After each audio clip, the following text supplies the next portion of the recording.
So stepping into Web3, Yeah. well, it can feel a bit like uncharted territory. Yeah, definitely. Lots of potential, but also kind of overwhelming sometimes. Exactly.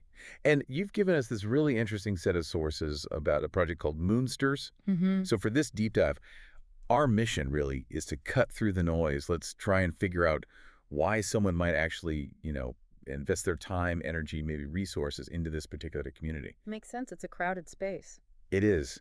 And we've got project descriptions, this kind of cool origin story, their vision, mission, a whole load of links too. Yeah, a good amount to dig into. So let's dive in. What jumped out at you first? Well, the first thing is just the sheer ambition, I guess. Ambition, how so? They're calling themselves an AIO. AIO. Yeah, probably all-in-one. An all-in-one, multi-chain, multi-DAO NFT project launching 2025. Wow. Okay, that's a mouthful. Lots to unpack there. All-in-one, like you said, suggests a really broad platform. Multi-chain obviously means they want to be on different blockchains. We'll get into that. Okay. And multi-DAO, that points towards maybe a complex governance setup, decentralized organizations being key. So it sounds layered, ambitious, like you said. Definitely ambitious.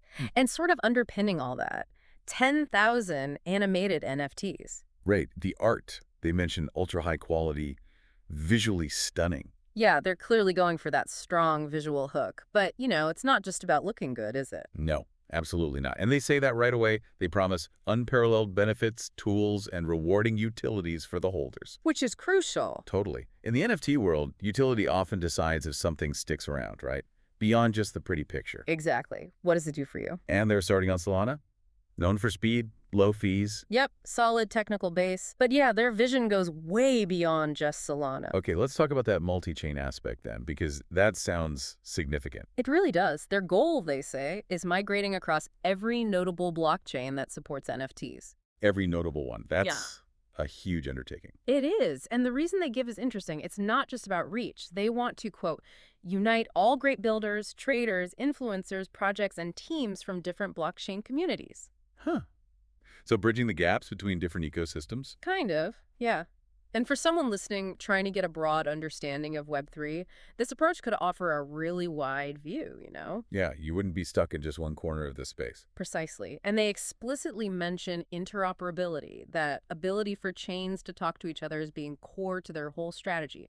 Marketing, development, community, everything. It's like they're building towards a more connected Web3 instead of all these separate islands. That seems to be the idea. And does this multi-chain thing tie into bringing new people into Web3 from like the regular internet, Web2? It does, yeah. They think that being on multiple chains plus using other strategic methods will help them onboard new Web3 users from the Web2 world. Okay, so it's a growth strategy too. For them and potentially for the whole space, right? If they can bring more people in, maybe everyone involved can flourish like never before, as they put it. Making it easier for people to jump in. That makes sense as a value proposition. Definitely. Lowering the barrier to entry. Okay, so we have this big vision.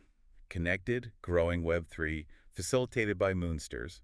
Let's zoom in on the actual NFTs themselves, the 10,000 animated ones. Right. The sources keep mentioning the level of quality and attention to detail. And they sound like more than just static images. Yeah, that's what caught my eye. Each one is described as a unique animated character with its own distinct personality and backstory. So adding a story element. Exactly. And then there's this idea that they're living, breathing entities that will evolve and grow over time. Evolve. How? Does it say? It doesn't detail exactly how, but it suggests, a dynamic NFT. Maybe it changes based on certain actions or unlocks things over time. It promises a more interactive and engaging experience. Huh. So owning one isn't just holding an asset, it's interacting with something that changes. That could be a real draw. Could be. It implies ongoing value, potentially. Now let's shift to the community. They talk a lot about that, right? It's clearly not just about the tech or the art. No, not at all. They stress building a vibrant and supportive community, creating a sense of belonging and ownership. Which is huge in Web3. People want to feel part of something. Absolutely. And they mention opportunities for collaboration, networking, and learning within that community. So benefits beyond just holding the NFT, networking, learning, that connects back to gaining knowledge. Plus, they mention exciting rewards and exclusive access to IRL events. IRL, in real life events. Okay. Okay, bridging the digital and physical. Yeah, adding tangible perks for being an active member. And what about the governance? The DAO, decentralized autonomous organization, how does that fit in? Well, the DAO model seems key to empowering that community.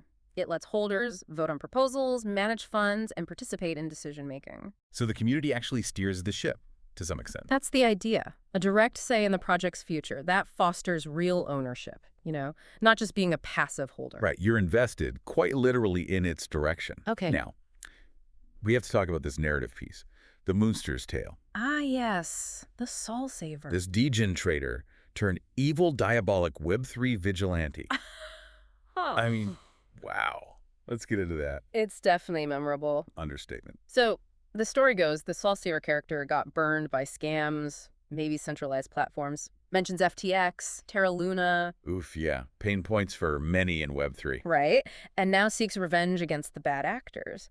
And creates this army of 10,000 coin-thirsty NFT-burning moon monsters. Okay, so the Moonsters are the army, created for revenge. Sort of. But the mission, according to the tale, evolves. It's about cleansing Web3 of evil, dismantling corruption, and ultimately uniting the honest and good-hearted builders, NFT projects, and users across all chains. Okay, so it loops back. It loops back to the core mission, forming the first true AIO, multi-chain, multi-DAO. So the wild story is kind of a metaphor for overcoming the dark side of Web3 and building something better together. That's how I read it, yeah.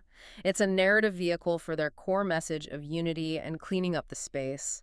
And it's certainly engaging. Definitely sticks in your mind. Okay, so that narrative connects to their more formal vision, mission, and values. It seems to. Their stated vision is pretty huge.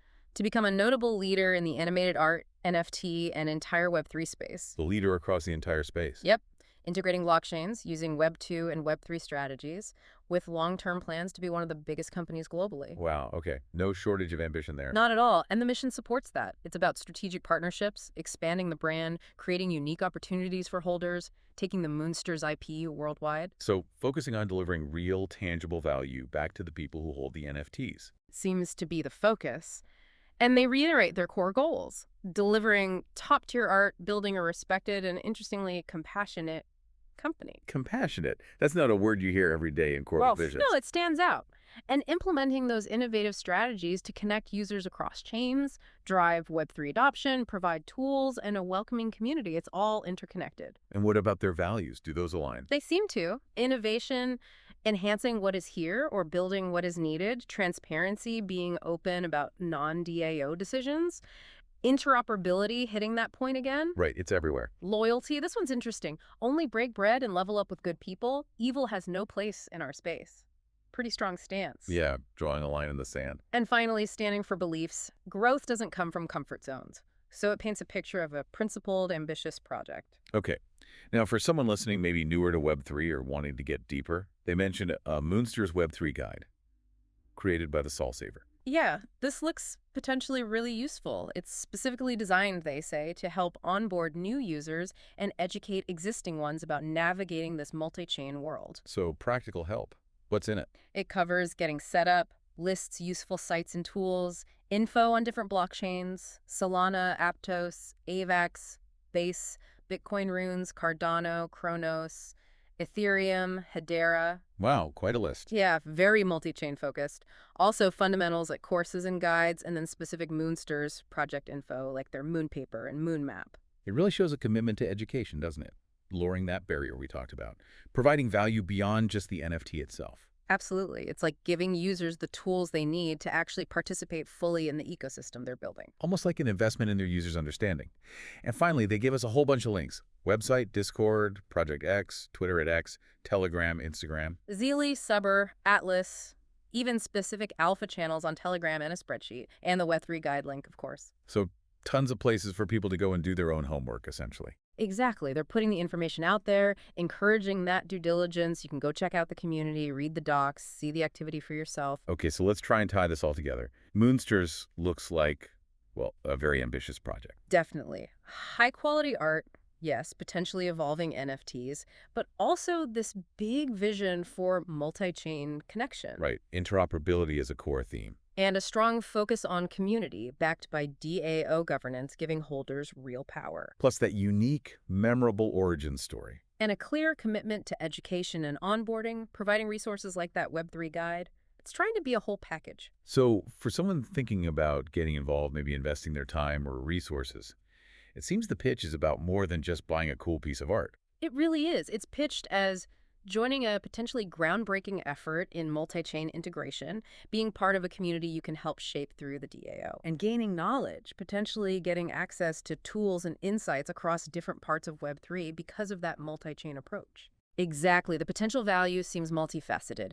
Art, utility, community, governance, education, cross-chain exposure.